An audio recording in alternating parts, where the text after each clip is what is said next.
You settle down for the night, the darkness reaching the window. You look at your new purchase, a brilliant find, a painting to hang in the place you always wanted, a nice painting. The low price was just the icing on the cake.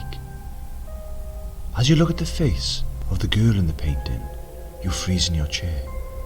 The girl winks back at you, and her smile turns evil. There is a scratching sound coming from the frame. The girl is trying to get out. Welcome to the Dark Wales Tours podcast with me, Matthew Rose. Supernatural beings can reside in everyday objects. Throughout the world there are glass boxes in dark corners, and within those glass boxes there are children's toys, dolls. These dolls seem harmless, and if it wasn't for the signs warning of the dangers, you might be tempted to open the case and unleash the evil into the world. Hanging on the walls of country estates, museums and ordinary houses are paintings depicting crying children, scenes of wild animals and countryside landscapes that hold dark, sinister secrets, cause fires and draw the life out of the ones who gaze upon them. You never know if the ordinary objects around you are truly inanimate, or if there is something inside waiting, watching as you go about your business. In Wales we have our fair share of haunted and cursed objects. These include our own stories of haunted dolls. In Ruthin, North Wales, there is an old timber townhouse called Nantllwyd. The house dates from 1435 and has been used as a home, a school for girls, a rectory, a lodge for judges, and finally it was opened up as a museum in 2007 by Denbighshire County Council. There have been many reports of ghosts being seen throughout the building over the years, so much so that it has caught the attention of ghost hunters and paranormal investigators alike. It was during one of these investigations where the grey doll they had brought with them to attract spirits was knocked off a chair and started to behave strangely. Upon returning to the investigators' base, the doll began to move on its own. This prompted the team to perform an emergency investigation on the doll to determine what was going on. This consisted of an interview where the team asked the doll a series of questions and recorded the doll to see if it answered. When asked where it came from, the doll replied, "Ruthin." It seems that a spirit from Ruthin had attached itself to the doll and was now using it to communicate with the investigators.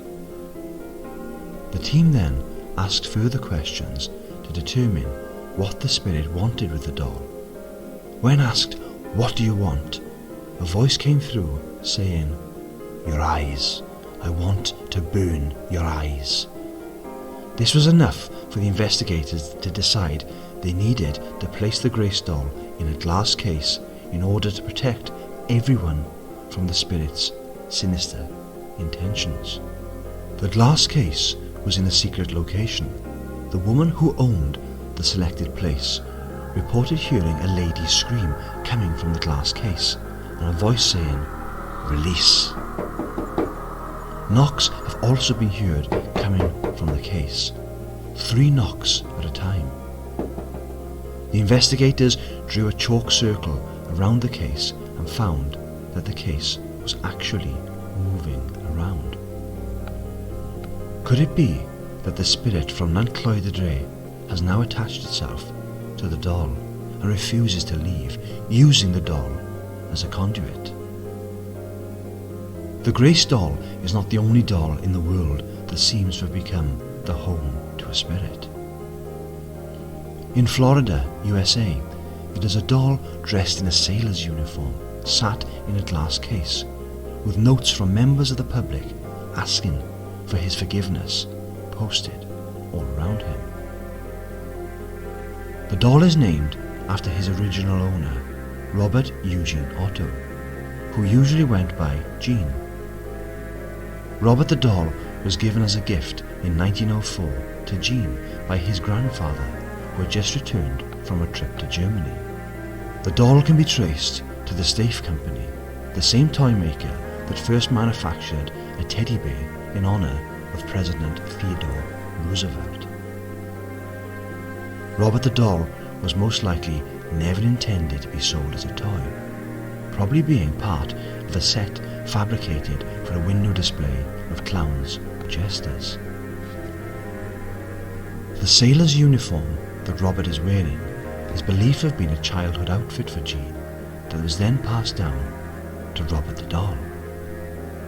The stories of Robert the doll's mischievous behaviour began almost straight away, when Gene would blame the doll for misdeeds that his parents attributed to Gene. These misdeeds included furniture being overturned, other toys being mutilated, and strange sounds coming from seemingly empty rooms. One night, Gene was awoken to find Robert the doll sitting at the end of his bed, staring at him with his dark eyes. Gene's mother was, moments later, awakened by the screams of help and the sounds of furniture being overturned in her son's bedroom. Gene cried for help, begging his mother to rescue him. When she finally was able to wrench the locked door open, she saw poor Gene curled up in fear on his bed. His room was a shambles, and Robert the doll was sitting at the foot of the bed. The answer of "Robert did it" was all the little boy could say on the matter, and those 3 words would become almost Gene's childhood motto. Gene's attachment to Robert the doll did not end when his childhood did. The pair became inseparable, even into Gene's adulthood. There are reports of him talking to the doll as if he were a living person. Gene grew up to become an eccentric artist and lived in a grand mansion which became known as the artist's house, with his constant companion, Robert the doll. Robert could always be seen in an upstairs window looking out, watching the world go by. Local school children would note that he would change position and would sometimes disappear from view altogether. They became so unnerved by the doll that they avoided the house as best they could. Gene Otto died in 1974, and the house, along with Robert the doll, was purchased by Myrtle Rooter. Over the years, Myrtle and her guests reported hearing footsteps in the attic. They also heard eerie giggling, which they said sounded like a boy, and Myrtle noted that Robert seemed to move around the house on his own accord. Whenever anyone would badmouth Gene in Robert's presence, it was said that his facial expression would change and become angry. The person who had said it would then be the victim of a series of strange and unfortunate events, which would not stop until they had apologized to Robert. After enduring this for 20 years, Myrtle Rooter donated Robert to the Fort East Martello Museum in Florida. This was the beginning of Robert's international fame, as stories of his mysterious behaviour travelled from person to person. Visitors have flocked to see the supposed haunted doll. He has his own social media accounts and has been the topic of various books, episodes of paranormal TV series, and his own movies. People also write to him. The museum has revealed that Robert receives 1 to 3 letters every day. Most people write apologies, as many visitors attribute post-visit misfortunes to failing to respect or even openly disrespecting Robert, and they then write begging forgiveness. Others ask him for advice or to hex those who have wronged them. People have also sent him food, sweets and mints in order to get on his good side. Also, staying on the side of caution, the museum staff never consume treats sent to Robert. It is also known that if you want a photograph with Robert, always ask his permission first. If you don't, then at best the photo won't take or will come out blank. At worst, you will take the fury of Robert with you until you apologise for your impertinent behaviour.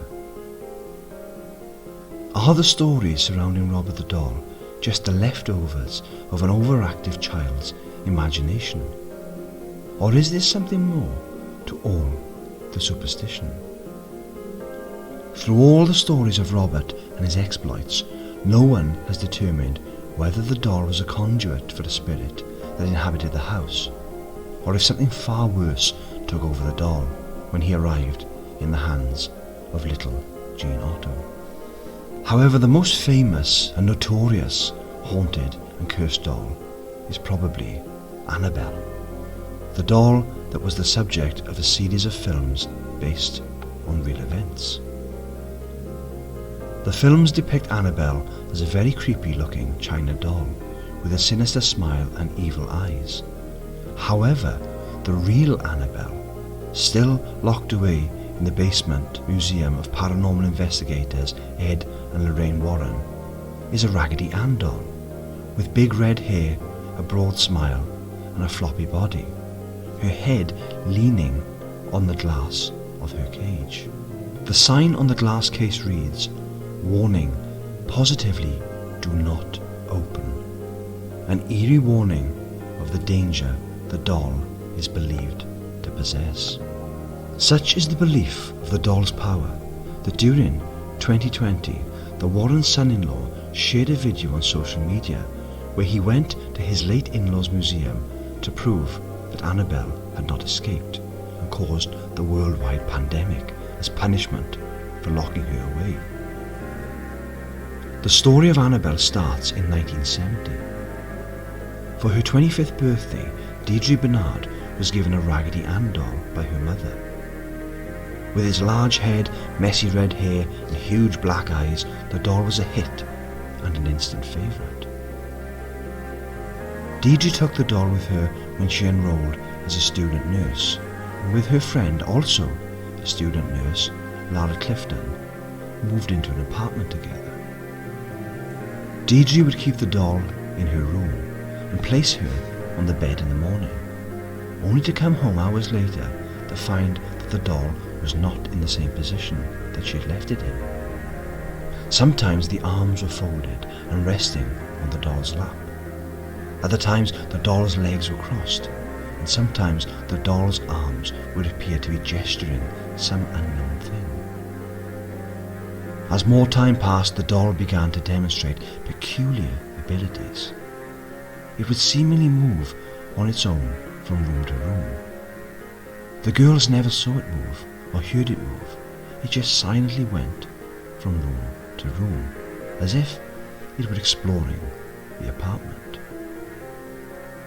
One evening, the girls, along with Lara's boyfriend Carl, arrived back at the apartment to find the doll kneeling on a chair in front of the door, its eyes glaring at them, almost as if to say, "You left me alone too long."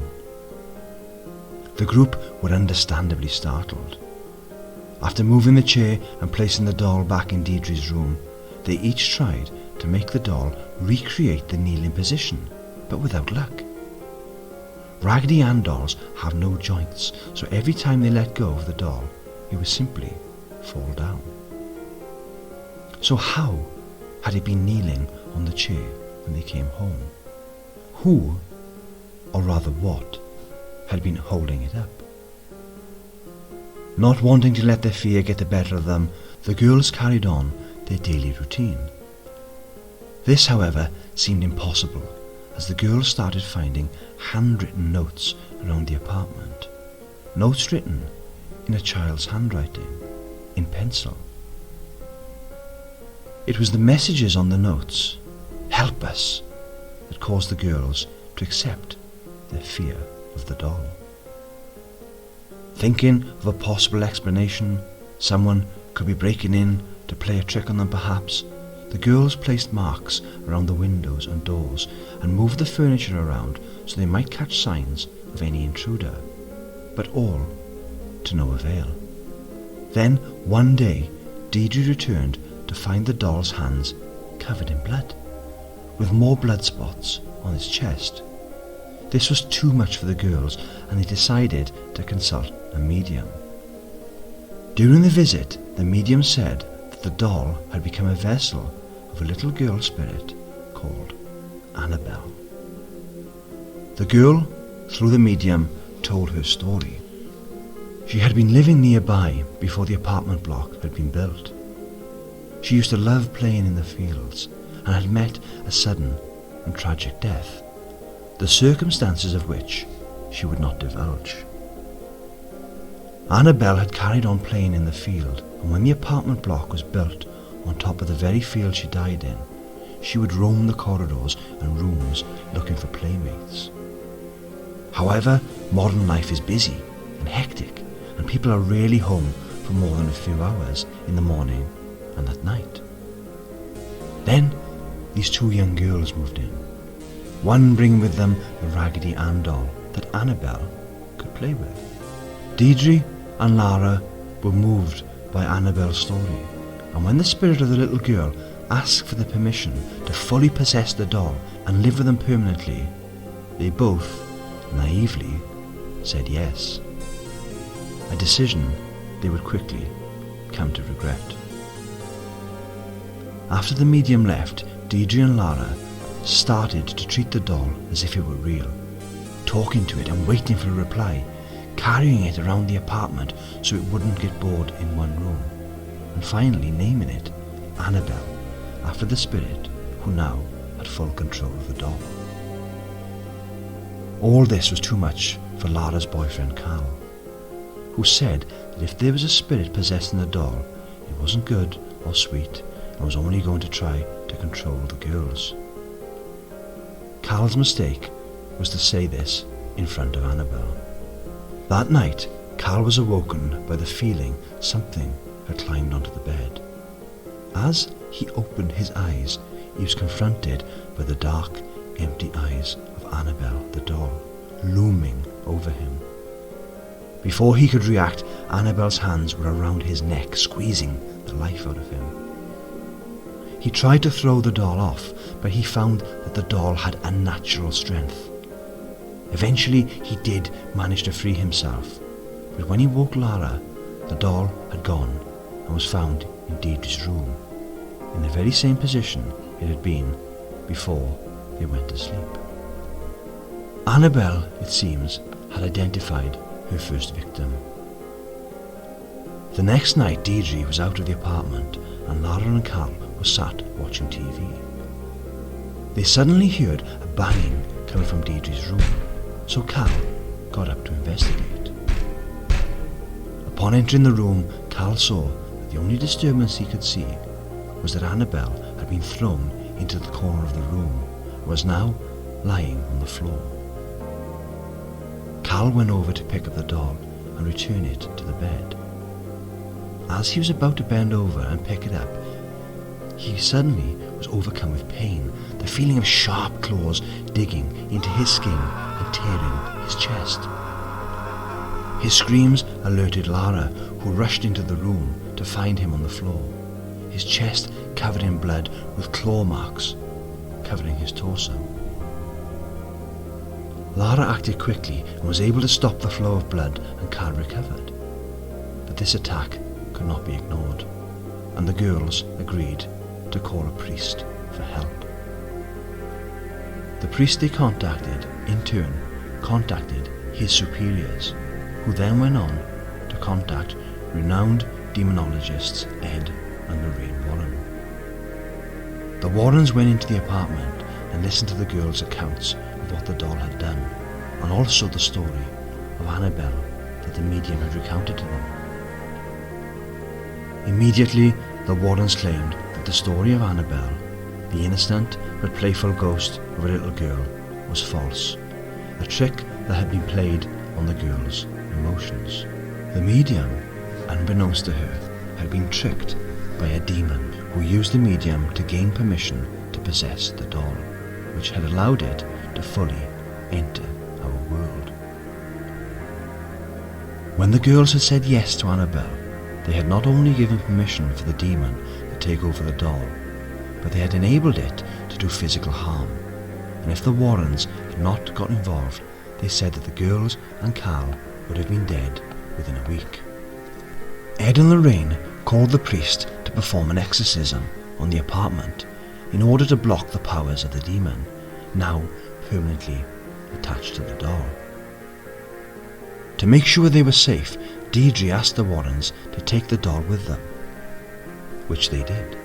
The doll was placed on the back seat of the Warrens' car, and during the drive back to their house, the car stalled 3 times, and according to Ed, an invisible force tried to take over and cause the car to crash. After the car stalled for the 3rd time, Ed went into his bag, pulled out a flask of holy water and threw it onto the doll. This allowed the Warrens to drive home undisturbed. When the Warrens arrived home, Ed placed Annabelle on a chair in his office, thinking that the demon would be contained by the holy water. However, when a priest visited the couple and was told of the story of the doll, he picked up Annabelle and said to the doll, "You are just a doll and cannot hurt anyone." He laughed as he put the doll down. In a very serious tone, Ed Warren warned the priest to not do that again, as he wouldn't want to provoke the demon. As the priest left, Lorraine told him to drive carefully, as she foresaw a terrible disaster. The priest started his drive home. He never arrived. During the drive, the car veered off the road and the priest was killed. After a series of more unexplained events, the Warrens decided the best course of action was to lock Annabelle away within the museum.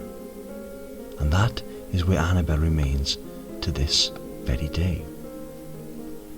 So what is the truth behind this seemingly unbelievable series of events?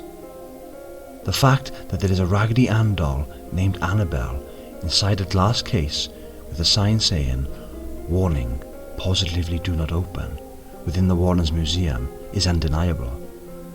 As I mentioned earlier, the Warren son-in-law recently shared a video of it as proof that it is there.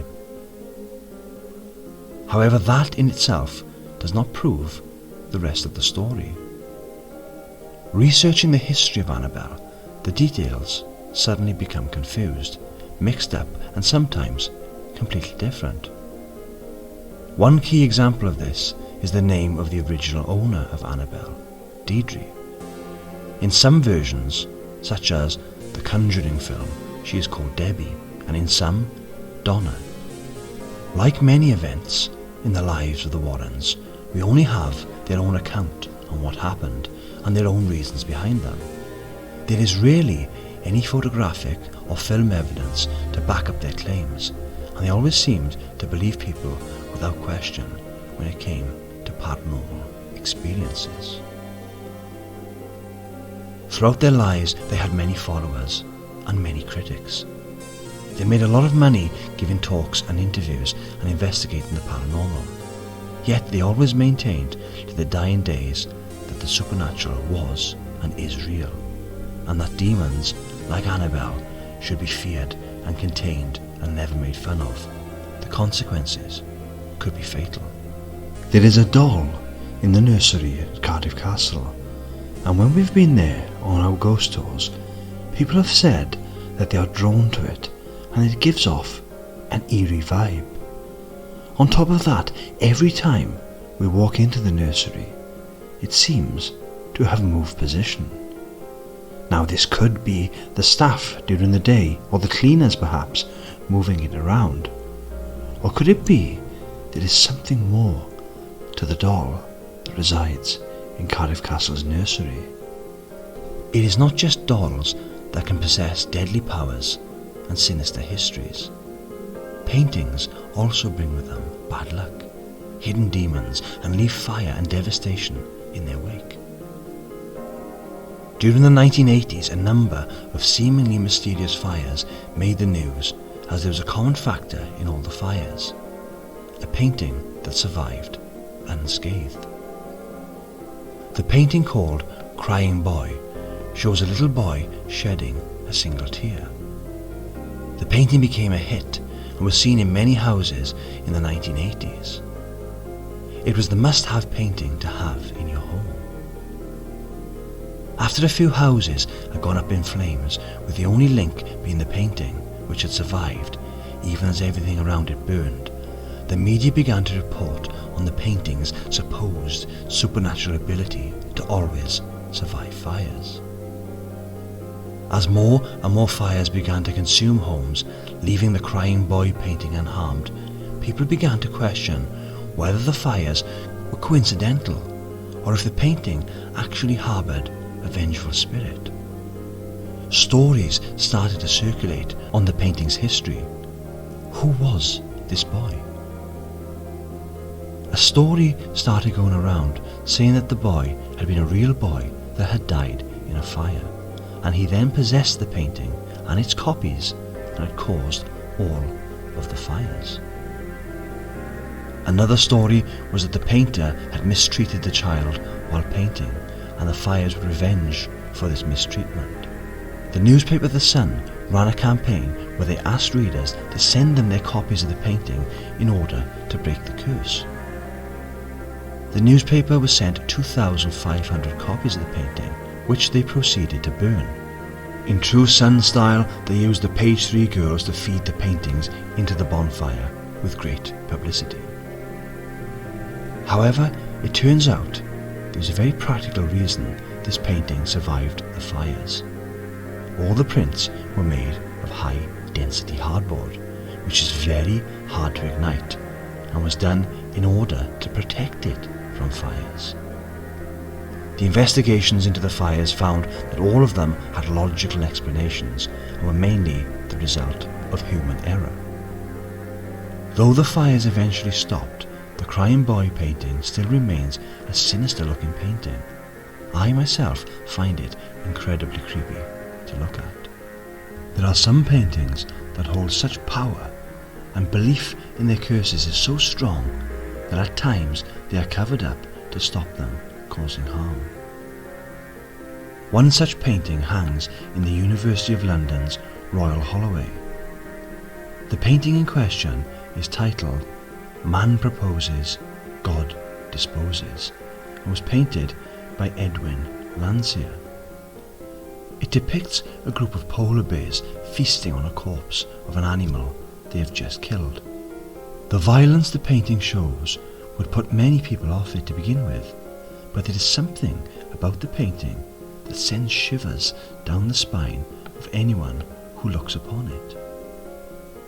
It so happens that the room where the painting hangs is also a room full of tension, anxiety and stress. It is the room where exams are taken. During times when there are exams in progress, the painting is covered up using a Union flag to prevent the curse from getting out and affecting the students. The origin of this belief comes from an urban legend that says in the 1970s there was a student who was sitting an important exam.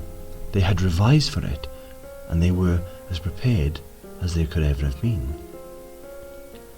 The student's exam table was right next to the painting. During the exam, the student looked at the painting and couldn't take his eyes off it. Apparently held in a trance, the student then turned back to his exam paper and wrote down one sentence and went back to staring at the painting.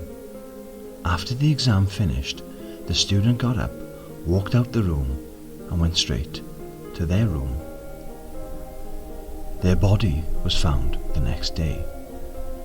After the verdict had been given, the teachers looked back through the exam to see if the student had left any message or warning. It was then they saw the final sentence the student had written. The polar bears made me do it. Knowing at once what polar bears the student was referring to, the decision was made to make sure the painting was covered up for every exam from then on. Whether this is a true story or not, no one really knows. It is an urban legend. However, the university doesn't take any chances and still covers up the painting during exams. Students believe it is very unlucky to have the seat next to the painting, and the person who does will not do well in an exam they are sitting, no matter how much revision is done. There are some objects that have been found within old Welsh and British homes that were purposely hidden from sight. These objects, otherwise known as witch bottles, were prepared to ward off evil spirits and to force witches to remove any spells they have placed on the homeowner.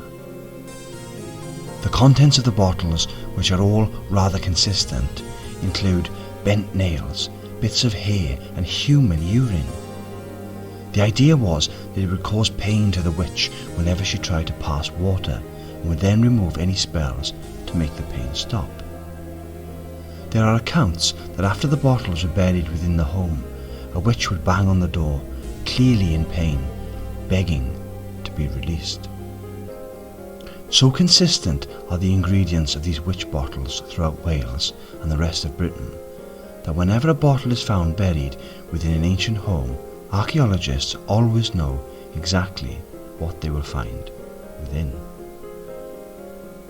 It is also thought, here in Wales, the Swansea Bay War Museum holds many supposed haunted objects, including a wedding dress with a strange energy attached to it, and a set of wooden chairs where the ghostly figures of an elderly couple have been witnessed sitting in.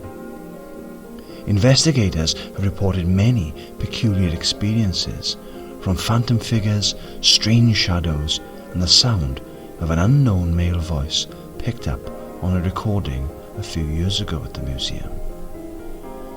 Do these objects have the ability to hold or attract demonic entities, allowing them to enter into our world? Or could it be perhaps, as we have explored in other episodes, the energy of the deceased remains attached to these objects, remnants of that person still lingering in our world?